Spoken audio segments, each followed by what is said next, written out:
Elected and community leaders are encouraging Hoosiers to take action at the State House this week by letting lawmakers know what they think.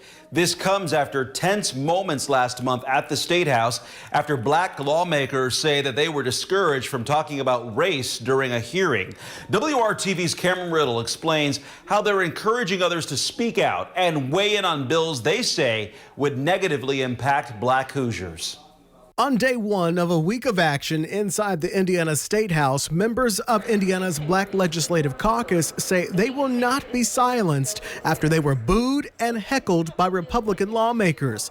The February incident grew into a confrontation that one senator described as a near physical fight after black lawmakers brought up the issue of race during a hearing about a bill impacting the urban South Bend School District. And it hurt me.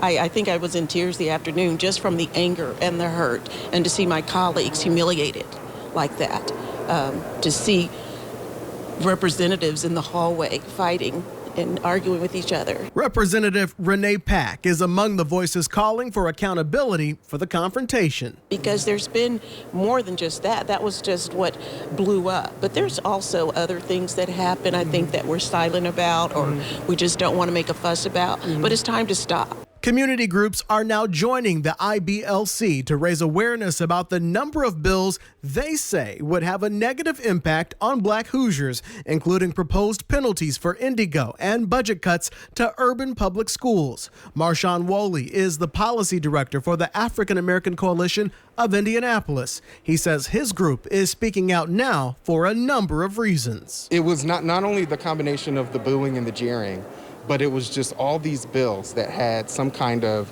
detrimental racial component to them. And on top of the fact that we didn't see the positive bills move forward, that should have moved forward. David Sklar with the Jewish Community Relations Council is standing in solidarity with the Black Caucus and the African American Coalition. He says any type of discrimination impacts everybody. Not just the community that experienced that particular time. So it's important for communities like the Jewish community to come down here and show our solidarity and express that when something happens to one, it happens to all, and we need to stand together. Hoosiers are being invited to come down to the State House and join in on this week's protest. The ask is simple. Fill out one of these slips of paper, put your thoughts and concerns on it, and send it to the appropriate lawmakers. At the State House, I'm Cameron Riddle, WRTV. We reached out to House Speaker Todd Houston's office tonight about the IBLC's calls for accountability. Last month, after the tense moments between lawmakers, he told House members they should be considerate of different perspectives and be more respectful during hearings in accordance with House rules.